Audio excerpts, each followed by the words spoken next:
fans all over the world, and we've got the Easy Talk. The Easy Talk is back.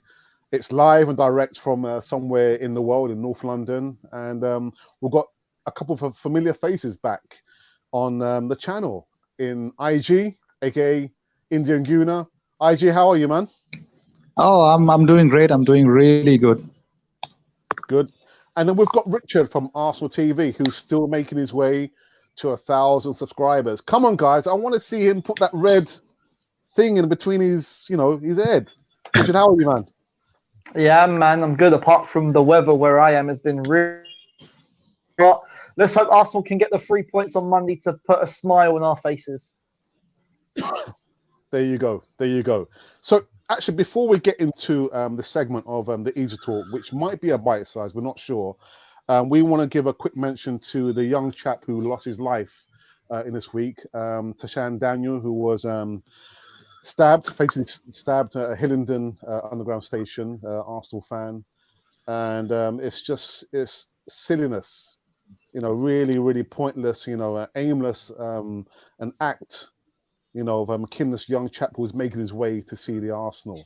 So our thoughts, and I'm sure thoughts of IG, Richard, and everyone else that's been on TRAFFORD TV goes out to TASHAN Daniel's family. So yeah, may your soul rest in peace. I don't know if you guys, do you want to say anything quickly before we go into anything about TASHAN Daniel? Or? Do you know what? To be honest, I'm hoping that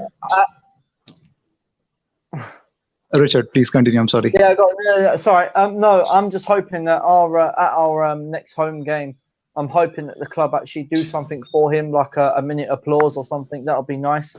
But yeah, it's just so stupid of what's happened. Pointless, really. Yeah. So, IG, I think you wanted to say something, didn't you? Very briefly. Yes, I think this goes to show that we as fans, I think the best thing that this situation deserves is our silence and our prayers. And I think my prayers and thoughts definitely go to the family of the young chap. Yeah. So I echo those thoughts as well. Okay. So yeah, as you know, it's the Easy Talk. And we'll see how it's going to be played out, whether it's going to be a bite size. Now, a bite size version is less than an hour, and the feature length version obviously goes on for longer than an hour. But let's see how things get played out. So, yeah, the comeback kids of Arsenal. So we saw in the midweek that we got Rob Holding back, who was, in my opinion, the club captain in waiting. Kieron Tierney, I can see IG's face. I'm saying nothing about that. And Hector Bellerin. Guys, what are your thoughts about these three youngsters coming back? The comeback kids of Arsenal. Richard. Do you know what? I'm so happy that Tierney is an Arsenal player. Because from that Nottingham Forest game, I saw everything I needed to see. He's going to strengthen that left-hand side up completely. And let's put it this way, we've actually got a left-back that can actually cross a ball. So, it's simple. I mean, he's always got that drive to go forward, and he's very defensive-minded as well when he has to be. So I'm happy with Tierney. Bellerin, I think it's going to take time for him to get back up again that he had. I saw a glimpse of him in the Nottingham Forest game. I think he came on with the last 25 minutes or the last 20 minutes to go into the game. So it was nice to see him back. He was a little bit slow. And I think the reason why is because he's only just come back from that injury. So it's going to give him time. Holding, I'm so happy to see him back. It's like he was playing like he's never been away. That's how he was playing. So I'm happy. I'm happy all round. IG. I'll go part by part. Let's talk about Holding first. Well, the only thing that I love Arsene Wenger for is that he brought Rob Holding to Arsenal. Well, I think Rob Holding is such a talented guy. He makes Mustafi look like Cannavaro, ladies and gentlemen. I mean, that calming presence, that defense has been missing that calming presence. You see Rob Holding, Martinez is like, wow, he's just gonna do the half of my work. And when you see Luis and Mustafi in front of Martinez in a Europa League competition, you're scared. You're scared of Frankfurt as well. And imagine we will try to take this squad probably the Champions League next season, and we're going to face much more tougher teams. So obviously, a figure like Holding, well, he's worth millions, ladies. I think for Arsenal, he's worth millions. And talking about Kieran Tierney, I think I wanted to see him play for Arsenal, and what I saw on the pitch, oh my God, he was tearing that left flank apart. I mean, he's like Android version 10 on Android version 2. If Sead Kolasinac is Android version 2.0, he's like 10.0. He's like much fast. He's fast, he's quick, he's tricky. His crosses finally meet some players as well. And that's so good. I think Aubameyang is definitely going to have a treat when Tierney plays. I think that's his area. And as a central attacker, I think probably he would love Tierney in that side. And I think, yes, talking about Hector, I think he's still not recovered at all. I think he's just at his 60% maybe. But let me just throw a stat for you guys.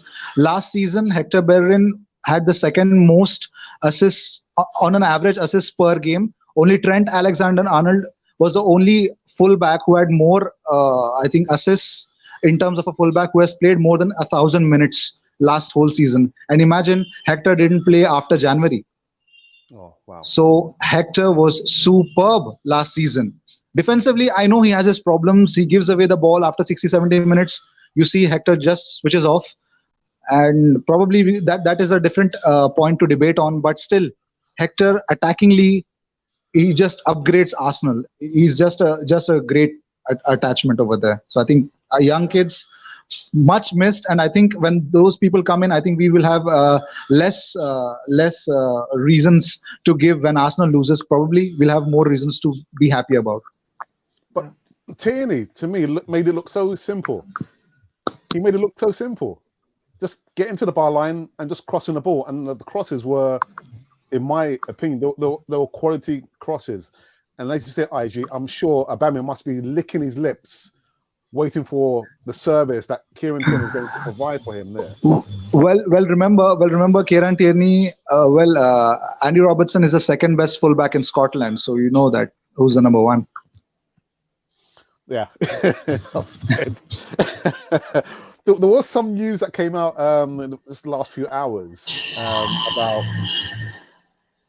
the players chose. They were given the option to choose which player they wanted to be the captain. Now, when Mesut Ozil trudged off and Rob Holding walked on, of course, Ozil gave him the armband. Now, Richard and IG, I thought Rob Holding wore the armband as if it was like it was meant to be. However, he didn't get to be chosen as the club captain.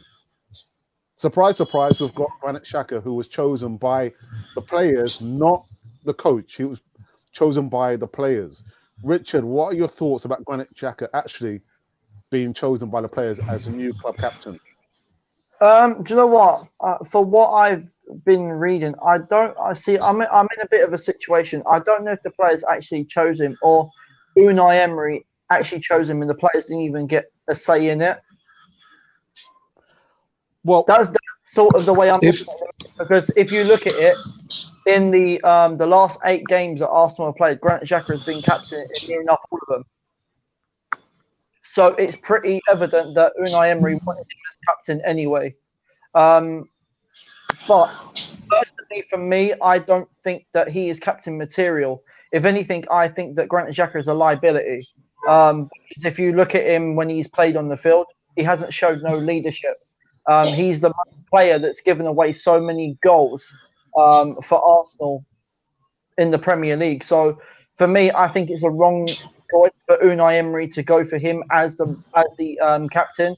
If anything, I would have chosen Lacazette or Aubameyang, but I know those two are part of the players that's going to get the. So in your mind, you think Unai Emery chose Granit Xhaka and not the players? Is that what you're saying? Yeah, I think it is very. If you look at it, it is very evident because if you look at the last 8 games, Granit Xhaka has been captain in all those games. So I think that Unai Emery already made that choice way before that he announced it. So I think it was Unai Emery's choice, not the players. Okay. IG, what are your thoughts on the news which came out in the last few hours that Granit Xhaka was chosen by the players? Disgusted.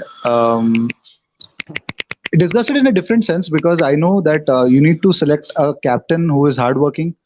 Look at Liverpool. You see Henderson is the captain, and look at what Henderson does. His work rate is different. Even though you know that he doesn't have much skills, you know that he doesn't offer much as into what Fabinho offers, but Henderson works hard. And you can see that hard work or that work rate consistently. The problem with Granit Xhaka is inconsistency. If you see Granit Xhaka put out a 9 on 10 performance, 10 on 10 performance against a low ranked team, and if you see if we have a very tough game next, you see Granit Xhaka is the biggest instigator in that next game. So you know there is no consistency. I think to answer Richard, I think yes, it could be a possibility that Unai Emery might have had a say. Obviously, he's the manager, but I've also heard reports wherein Rob Holding has said that yes, players were asked about who should be the captain, and also there have been news wherein Unai Emery actually held a ballot wherein every player was asked to cast a vote for who should be the captain. And if that's the case, then really players are dumb, or I really don't know what exactly. I think it could be because I think they would have gone to Xhaka because they would have, I think the majority people would have they did not want to change the atmosphere in the dressing room, maybe. But I think if that was the case, then what is wrong with Aubameyang being the captain? I think he was the Golden Boot winner. If anything that we have to show for in the last season is Aubameyang winning the Golden Boot. And obviously, I think he got the captain's armband during the Villa game, and he scored the third goal. Yeah, is it? Yes, that's right.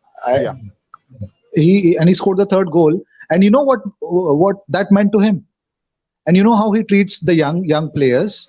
You can see you can go to Instagram and you can see Willock or whoever, Kieron, TIERNEY, they all posted, and Aubameyang went there and obviously appreciated them. And I think probably that's the reason why Aubameyang's brother did that little bit of mischievousness, maybe. Because obviously it was deserved to Aubameyang. If not, then definitely my second option was Holding. I think when Holding got that captain's armband, I think a defender being a captain is quite logical in football. So, IG, can I ask you a quick question? So, are you annoyed at the process that was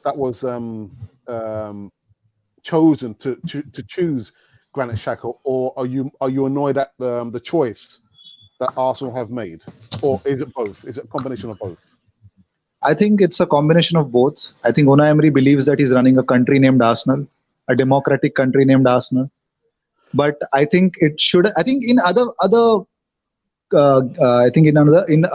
clubs, it's pretty simple. It's pretty simple. A manager or a coach thinks that he or she, if this is a player, if he could lead, they're just selected. Or either it's quite simple. Look who is performing better. Look who is not fucking up. I'm sorry, I shouldn't use those words. I'm really sorry for that. I forgot. I remembered Glenn maybe. But yes, I think that should have been the case. But making Granit Xhaka, I think I'll tell you a small story. Here in India, back when I was in school, okay.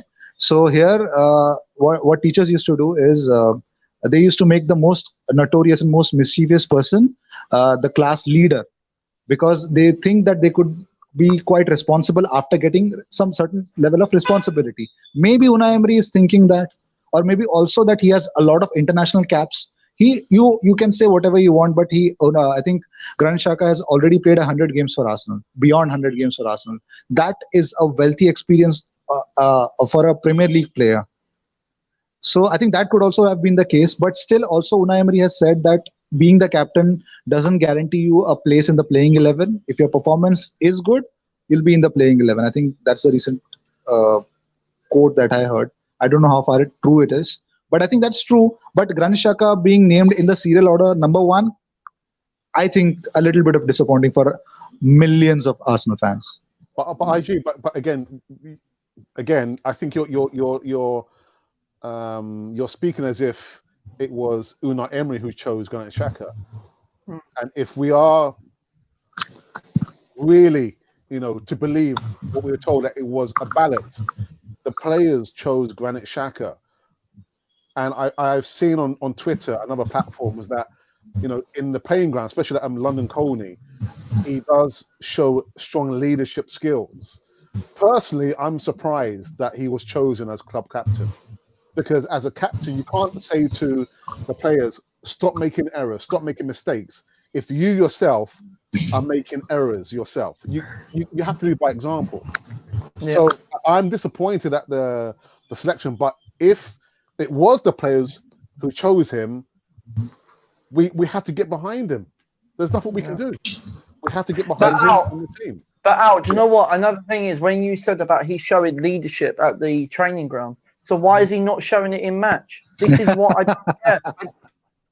If you're showing it at the training ground, then surely you have to show it in match. You have to. Do you have an answer for that? No, I don't. I think that Unai Emery has made the wrong decision in making Granit Xhaka captain, because what does he provide for us in the team? He doesn't provide anything apart from making us see too many goals. I think Richard, please don't mention Granit Xhaka as the captain. Please mention him as one of the captains. Let's not give him a lot of importance, okay? Let's not. But I think, and that's the one thing I do disagree. That how can we have 5 captains, 5 people that you have to listen to, 5 people you have to follow? If you have a problem, you speak to 5 captains, not one person that you can confide in. For me, that's ridiculous. There's always ever been one recognized club captain and one vice captain, and that is it. Period. End of story. Yep. But for me, that is ridiculous. I think it's true. It's true. The whole idea is new to me as well. I was in shock in last season as well. Yeah. But I think when 11 players go onto the pitch, I think everyone is a captain. Everyone has to show the responsibility. Nobody has to just give away those things. But coming up with an idea of 5 captains is very bizarre. Yeah. Because I think if all those 5 are playing together, then it's a chaos, I guess. It's really I don't understand. If that is a situation, then I don't know what. But I think one more thing also adds up to the idea that Granit Xhaka should have been the captain, is that I think he was the only player who was apologizing to the fans during the Baku final, during the Europa League final, where all the players actually went off the pitch. Xhaka was the only one who was actually apologizing for playing average or mid-average kind of a performance in a final. I think sometimes we Arsenal fans are speechless in many questions, isn't it? Yeah. But again, personally for me, we just have to get behind Granit Xhaka and the team. There's nothing that I can do apart from get behind the team, get behind Granit Xhaka, and support the team, support Granit Xhaka. I mean, what can we do, Richard? What can we do? Well, that's the thing. Like, we can't do nothing, because if the players are at the club are happy with that decision, then we've just got to back the team and back Unai Emery, and obviously back Granit Xhaka. But for being captain, for me, that's putting a lot of disrespect on the likes of Tony Adams. That's putting disrespect on Patrick Vieira. Those were proper captains. Those are the players that go out there and show leadership to every term. They will show leadership every game, and they will command instructions to the players if they wasn't pulling their weight. Granit Xhaka doesn't. When he's on the field, he does not communicate at all.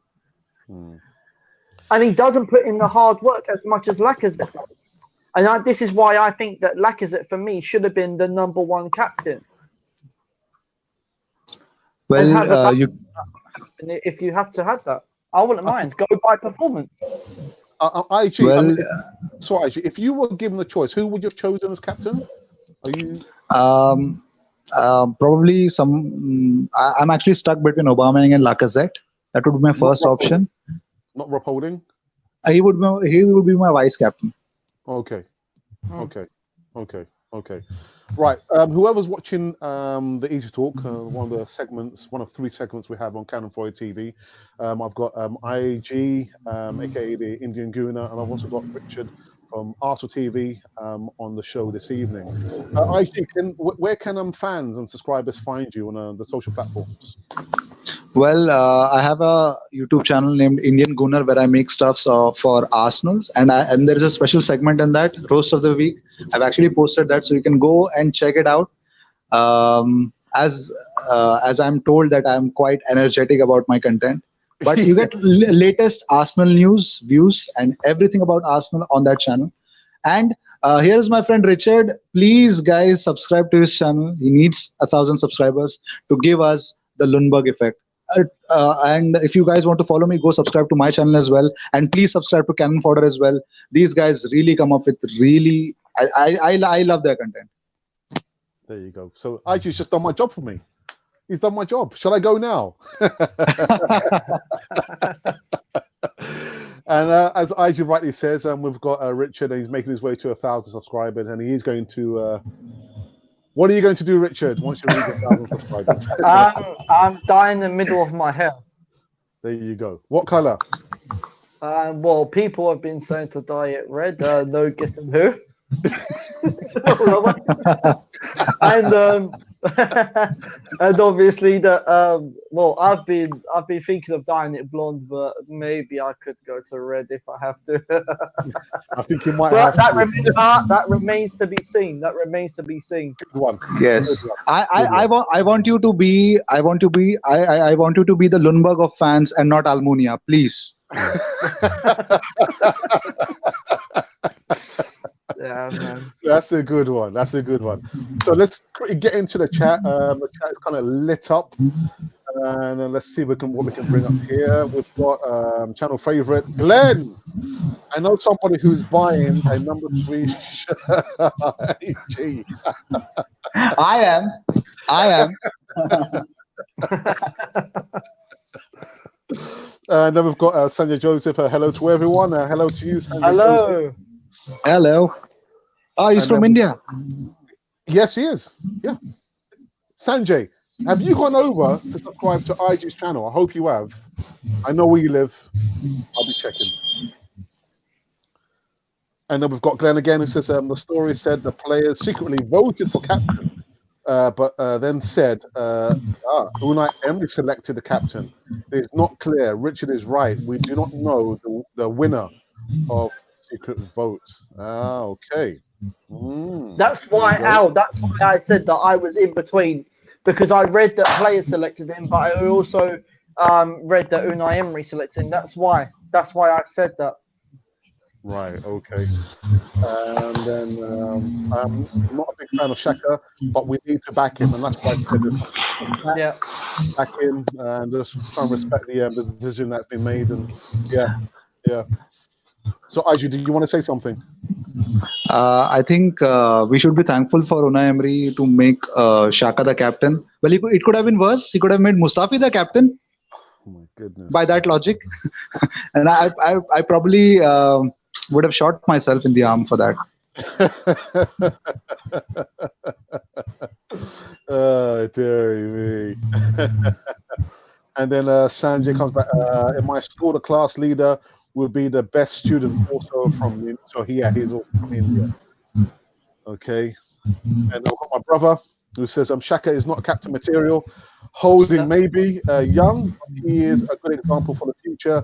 But why did Unai Emery feel he had to ask or poll the players? That sounds like a lack of confidence to me. Yeah, I agree. I think it is a lack of confidence. I think because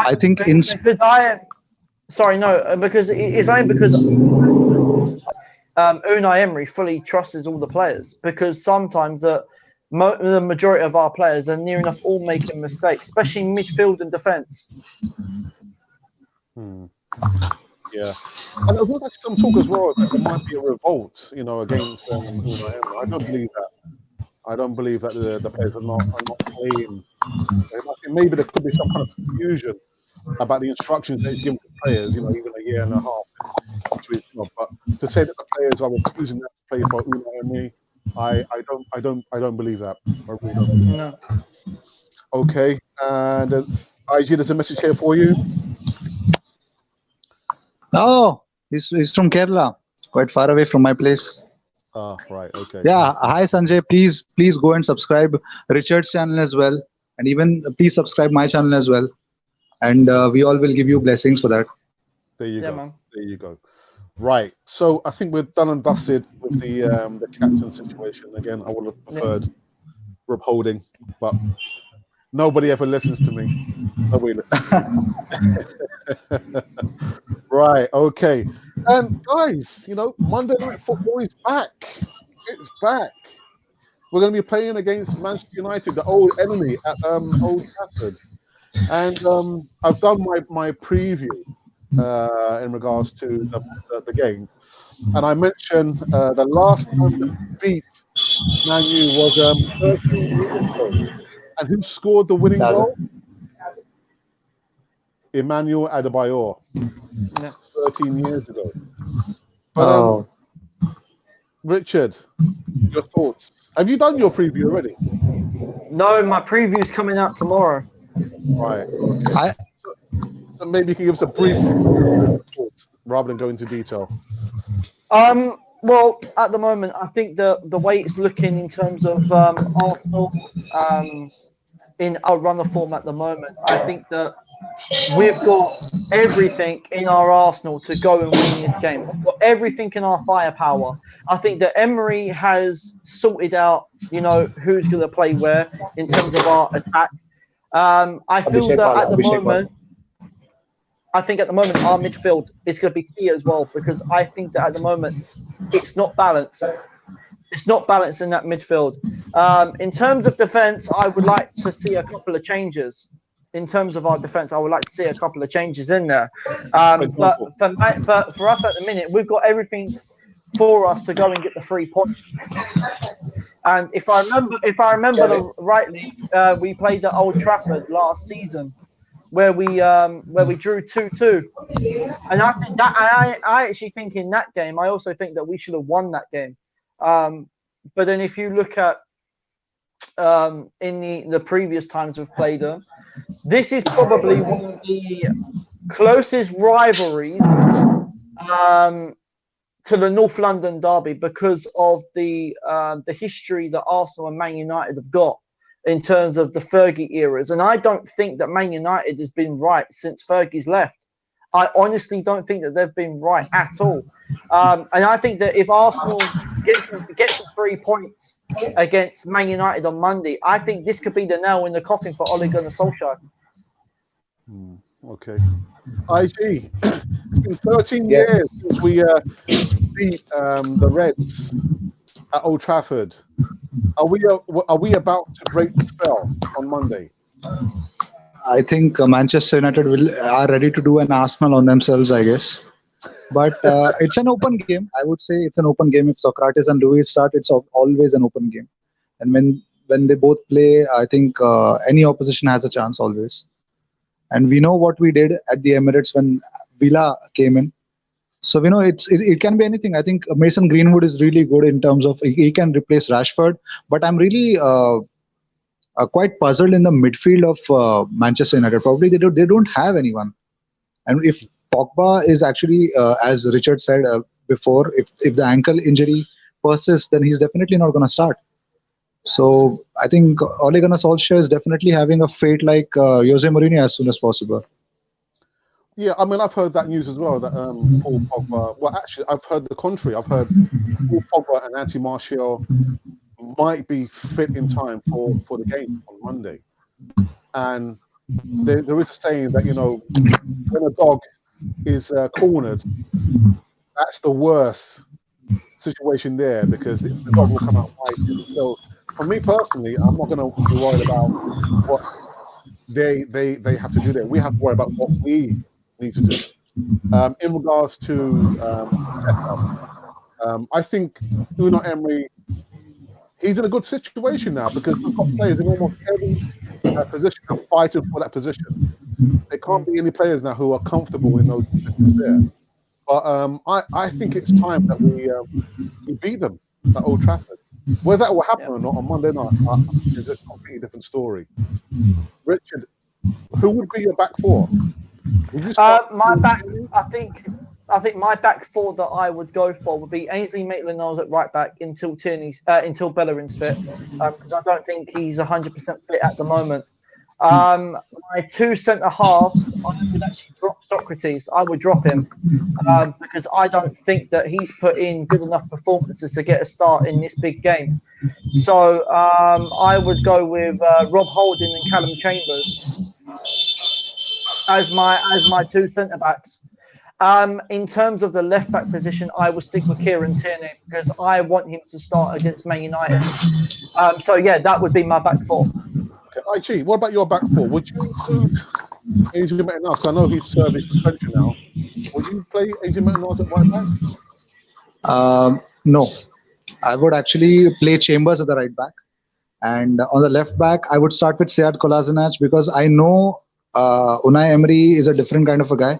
He's definitely going to look at the fitness of Kieran Tierney if he can actually take that high octane game against United or not. But I still believe I think he's not going to rush. He just follows a process, so he's definitely not going to rush Kieran Tierney back into the Premier League at least not in the Man United game. So I believe Sead Kolasinac starts in the left back, right back Chambers. Centrally, I want Holding to start this game and get the revenge back. Probably Rashford is, he could have injured Rashford or something like that.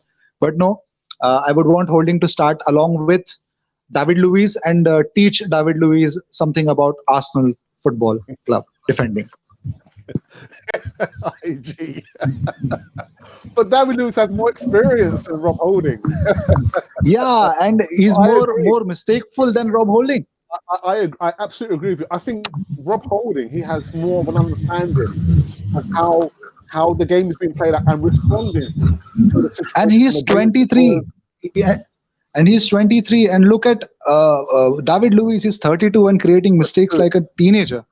Yeah. Personally, I wouldn't have Ainsley Maitland-Niles at right back, Richard. I know there's been reports about him complaining about being played out of position. He's not a right back. I would play Callum Chambers. I mean, he's a natural defender, isn't he?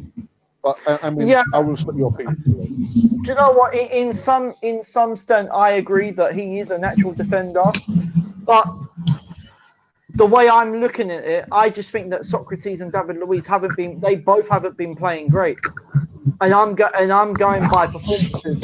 Rob Holding and Callum Chambers have both kept clean sheets. Callum Chambers, the 3 games that he's played, he's kept 3 clean sheets. Rob Holding, first game back, and he keeps a clean sheet and gets in the goal. So really, for me, I would actually take David Luiz and Socrates out, and I'd put Holding and Chambers in. But then, if not Maitland-Niles as the right back, I would actually go with Mustafi. Why not?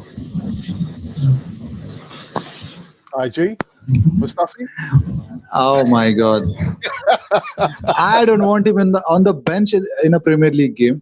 But I think if what Richard says that Callum Chambers is involved in a clean sheet, and even Rob Holding is involved in a clean sheet, why not Mustafi?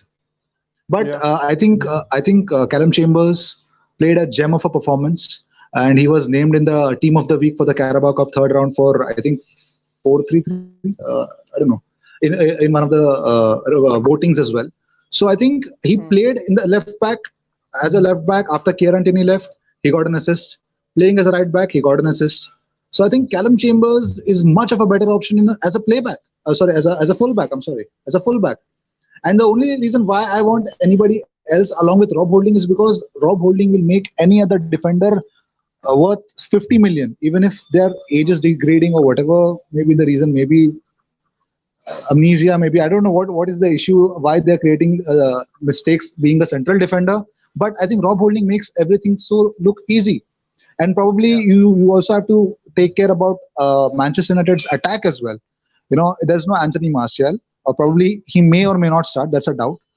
And And the only person that I believe can start that game is Mason Greenwood as a central striker. Okay. So I think to take care of one a simple striker, you just need to stop the ball getting feeded to him much more centrally. So I guess yes, I think this game looks easy, but Arsenal can do an Arsenal, so you don't know. Anything can happen. It's an open game. Absolutely. I also think that the midfield has to be key, and the defense and the midfield have to work as a unit, because at the moment I'm not seeing it, because because the midfield at the moment is unbalanced, and if you look in some of our games, we're giving away too much space in midfield that's leading to defense. So what they need to do, they need to combine together and work as a unit. And this is where if you're going to play Torreira needs to stay back. Torreira needs to stay back, because he needs to play to his strengths. He done it against Nottingham Forest. He stayed back and he was perfectly fine. So that's what he needs to do every game. That's what he needs to do every game. And I think our best defense is Bellerin, Holding, Chambers, Tierney. That's our best defense. I'm going to throw a spanner in the works, but before I do that, I was going to mention about Lucas Torreira. Again, when he played against Nottingham Forest, it's very reminiscent of how he was when he first came into Arsenal.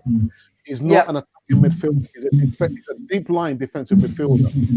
Nottingham Forest, the way he played there was so much better than his last few games. He protected the back four. He was very, very disciplined. Any attack, any sniff of an attack, he doused it out. He put it out.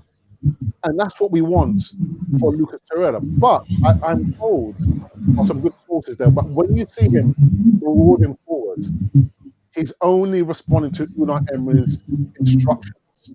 Why Unai Emery is telling him to go forward and leave and forget about his defensive duties, God only knows. But I've got to say, his performance against Nottingham Forest was one of his best. Again, it was very reminiscent of how he was when he first came to Arsenal. That's one thing. I'm sure I remember you saying that for Bellerin, I think you would sell Bellerin because he gives something going forward, but defensive minded, he's not that great defending. Did you say that, IG? Yes, I did. Yeah. So you would still. Yes, I would. Yes, I would I would actually like to add on to that as well. If you remember, I think last year's North London Derby at the Emirates, I think we were 4-2 up, and there was a situation where he was giving the ball too much to Son directly. I think after 75 to 80 minutes, I saw him do it twice in 3 minutes time. It was done twice, and thank God we had our central defenders to clear the ball. He gives away. I think defensively he gives away, and I think if you have a player like Hector Bellerin, he's exactly like Marcelo. You can't expect defensively anything from these kind of players, because when they go out of their position, when they attack, they're going to get you a goal. They're going to get you an assist. They're going to get you a goal, and that's the reason, because whenever they whip the ball in, they definitely find some of the strikers. So I think Bellerin is definitely a kind of a Sead Kolasinac kind of a situation, wherein defensively it's a big ask from Hector. And especially when the time wears out in the second half, Hector really has a problem defensively. Yeah, I've got to say, I actually agree with IG, and I've been saying that for the longest time. That going forward, Hector Bellerin, he uses his speed. Although his crossing is not the best, he's not the best crosser of the ball. Going back defensive, he's not good at defending, and his positional play, he gets caught out so many times. But would I sell him? I'm not absolutely sure.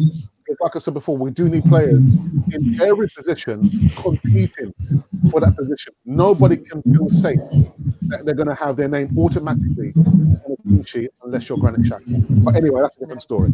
Right, let's quickly go back into the chat for the last time. The chat has gone like wildfire. Okay, let's quickly go back here. Where are we? Right, we've got GOONER back again. What's up, boys? Bube, I hope you're all right. I hope you recovered from the Hennessy the other time. Oh hope my God! hope you've recovered. What a night! What a night! So Shaka could be starting all games. Who would you choose other two midfielders? Richard, IG. Well, if it was me, I'd actually. Well, I wouldn't have Xhaka starting at all if it was me. Pereira and Joe Willock.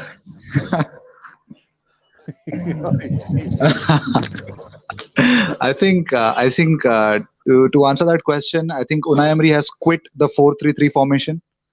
So I think after the jolt, he actually realized that he should actually go back to the 4-2-3-1. So it is quite commendable that he took that bold step, because I know his systems work when he plays 4-2-3-1, because he's much of a defensive minded manager, but he's trying something different this term. So if Xhaka starts, I know Guendouzi is definitely going to start. So I think it's going to be a very, very big tussle for the position. And as rightfully Alex said, that yes, there should be a tussle for every position. Yeah.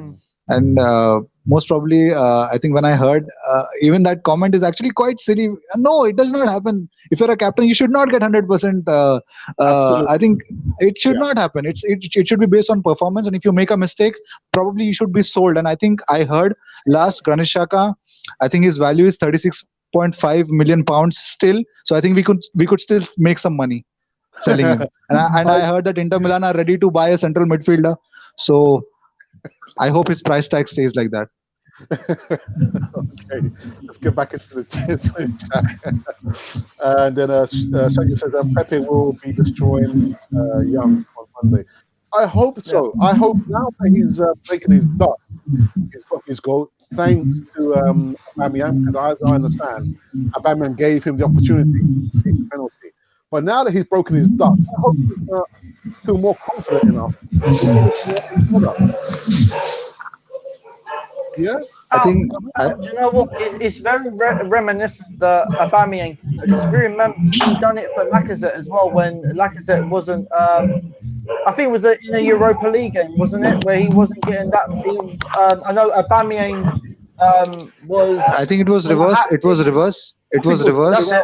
It was reverse because Aubameyang actually missed the penalty against Tottenham at Wembley, maybe. So that's the reason why. And Lacazette was actually supposed to take that penalty, so he gave it to Aubameyang, and that's when Aubameyang actually thanked Lacazette. That's right. Yeah. No, because I think if I remember rightly, in one of the games in the Europa League, I think it was Aubameyang was on a hat trick, and he decided to give the penalty to Lacazette to boost up his confidence. I think you're right. It was, I don't remember. But I think in that game there was no penalty. I don't think so. There was penalty in that game. No, it was Valencia, right? Aubameyang was on a hat trick. Aubameyang was on a hat trick, and we got a penalty. And I think that he gave the ball to Lacazette to take it for the penalty to boost up his Premier League game, wasn't it? Premier League game? No, it was not. Europa League. I think it was Valencia. It was Valencia. It was a Europa League game. Well, I actually said it was against Valencia.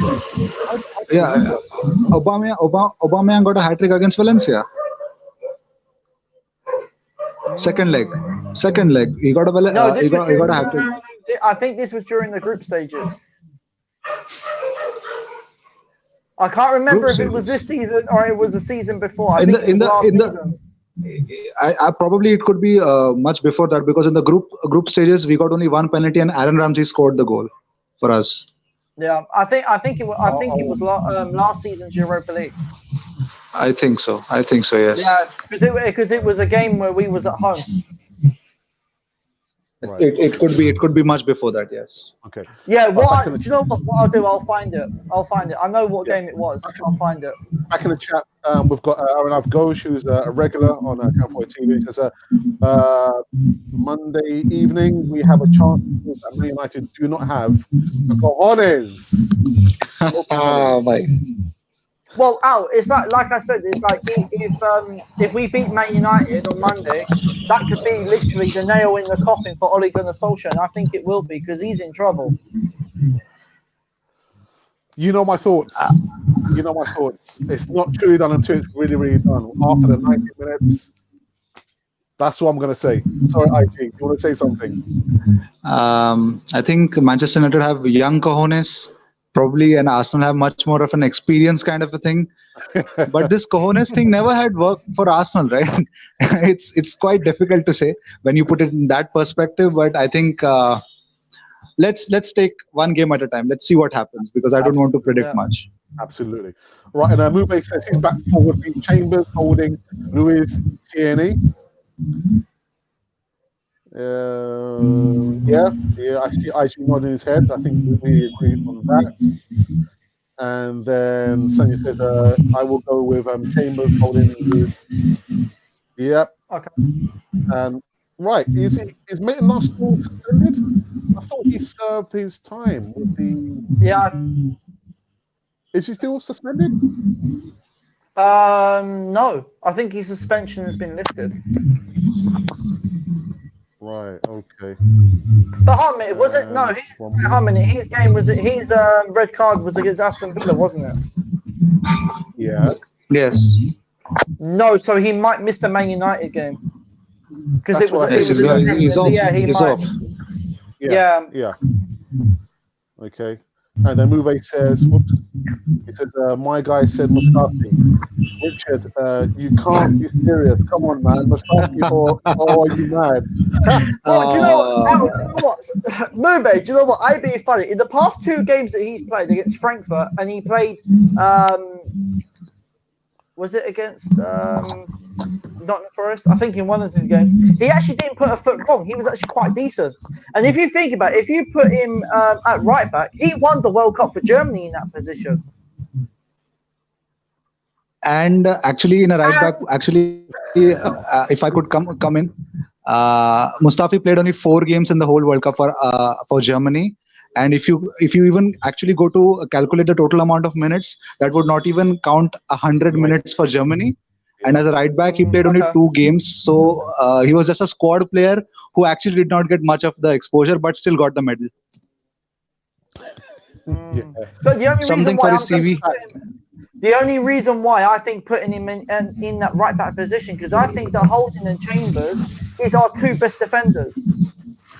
That's why I would go with Mustafi at right back, because at least if we play him, we're going to keep his market value up as well. Because if we don't play him, his market value will go down, and then we're going to have a problem in getting rid of him in January. Personally, I don't want to see Mustafi anywhere near the squad, but that's only my opinion.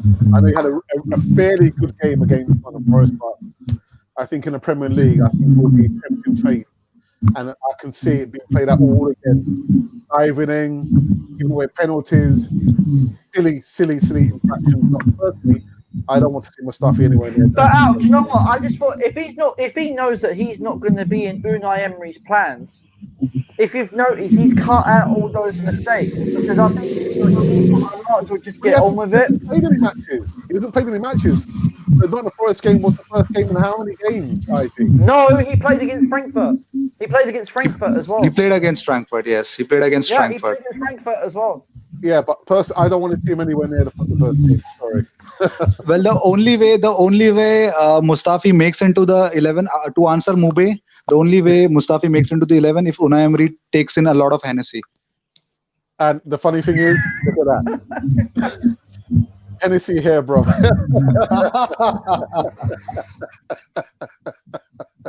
Oh my God. And my brother says, I want to go strong for this match. Tierney, Holding, Chambers. So basically, everyone's going for the same back 4.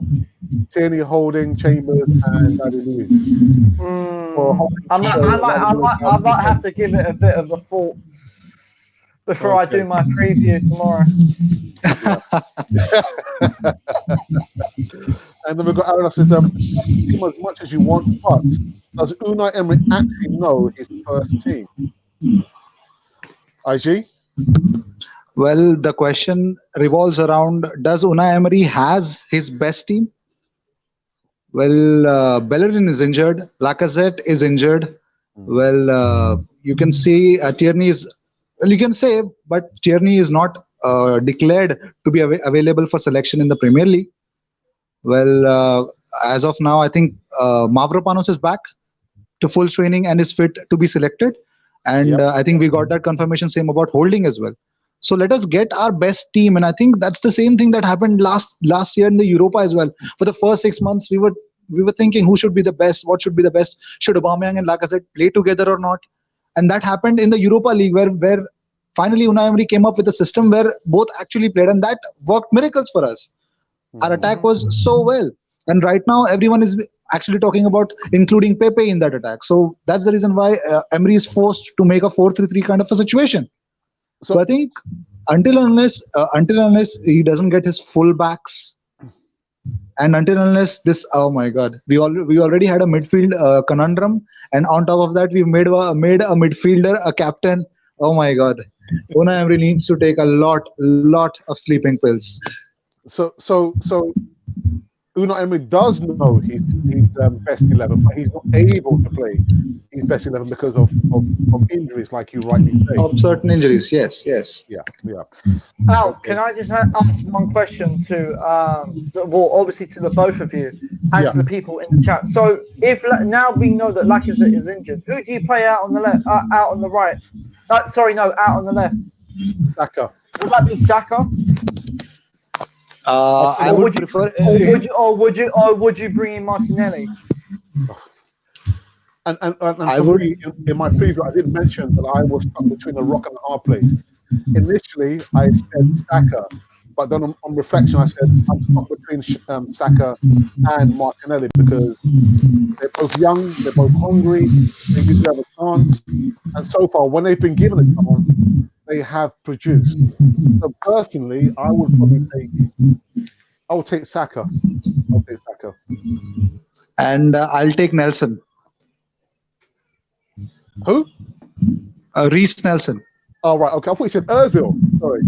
Oh my God. Oh, you want me to have a stroke right here? Be careful. Movies in the chat.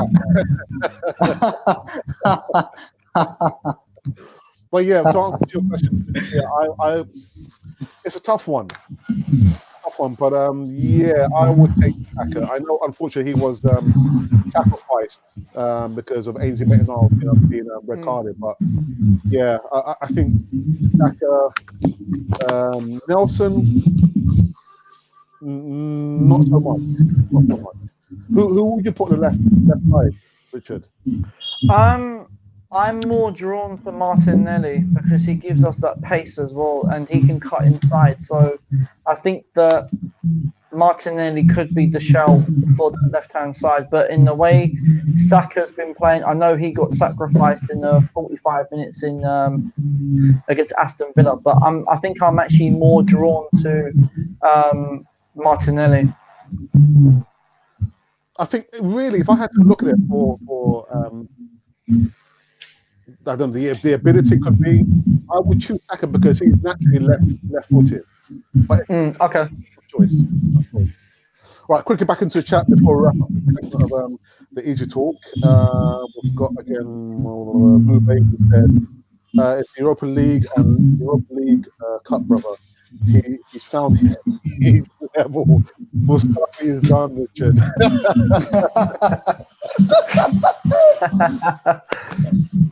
Thank you, Mube. More energy, please. And my brother says, Richard Mustafi was playing for Germany. They make anyone look good, even though it's quite controversial. And then Mube comes back, Mustafi is done. Shouldn't be here. Not an option. I'll give him away for free. IG. Oh my goodness. And nobody wants to take him. I think we need to pay somebody. No, we need to pay certain millions so that they can at least take them. Oh dear. And now it says, which manager has his best team? Jurgen Klopp. Yeah. I agree. Richard, you agree? Yeah, Jurgen Klopp and Pep Guardiola. Yeah. My brother again. On the other hand, do you want to keep another player like Mustafi on the wage bill? No, we don't. That's true. Yeah, no. Yeah, IG Ozil could be a good shout if Emery chose the 4-2-3-1. There's a difference between good and the best. I think in place of Ozil, you can give the youngsters a lot of chances, because at least even if they don't have the trickery, if they don't bring in the calmness in the midfield, what Ozil provides, I think what they can do is they can put in the work rate. Okay, you can see Willock, you can see Joe Willock has improved upon what he was last season, and you can see a figure like Dani Ceballos. Why is he here? Ozil has turned 30. He looks more of like a liability to everybody. Every single Arsenal fan will tell you just this thing about Ozil at least. So I think you put your best puck on the youngsters as well, and that's the whole thing. That's the whole point that Unai Emery also tries to prove. Ozil was not even given to play the whole 90 minutes against Nottingham Forest. I mean, he was substituted for Ceballos. Yeah. I mean, He didn't look too happy, I think the way. He didn't look too happy when he was taken off. No way, he won't be happy. He wants his minutes, and I don't know why, because he's already retired for Germany. So I don't know why he wants his minutes. Yeah. Okay, and I'll give the last shout to my brother who says, Richard, Saka or Martinelli, let the opposition think about our pace for a change. Absolutely correct. And actually, I'll give it the last shout to Mube. There's a message for IG. Hey, IG, respect my king, Ozil. Oh my God. That was the most controversial thing that he ever said about Ozil. I hope you remember, Alex. I do. It's embedded in my mind. That's like a nightmare. Listen, guys, I'm gonna call this laughter to a whole now, and it qualifies to be a bite-sized version. IG, again, thank you so much for taking time to come on the Cannon Fodder TV, because I know the difference in hours is Yes. big. So thank you very much for coming on Cannon Fodder TV again. Who's ever watching, I know the numbers fluctuated, I think like 9 or 10 at any one time watching the live stream, but make sure, guys, go over, subscribe to IG's channel, Indian Gooner. Again, high octane stuff, man, and very insightful Arsenal new stuff there. Again, IG, thank you very much. Richard, Arsenal TV, again, make sure you go over and subscribe, because he's making his way to 1,000 subscribers. He's made some way. Richard, thank you very much, man. Thank you very much. You're welcome, man. I will put my channel link in the comments box after when we come off air, so people can find it. And also, Richard will be joining me on Monday to go through the comments. And we're also going to have James Rowe back as well, talking about our next Europa League game, which is against Standard Liège. So make sure you tune in this Monday to comments, 5 p.m. UK time. But thank you to my guests, and also to everyone who came into the chat. Quite lively with Mube Guna and Hennessy. Can I do the outro, please? Of course you can. Go for it. Okay. If you've been wondering what you're watching, you've been watching Cannon Fodder, the channel for Arsenal fans all over the world. I hope I didn't miss any words. I hope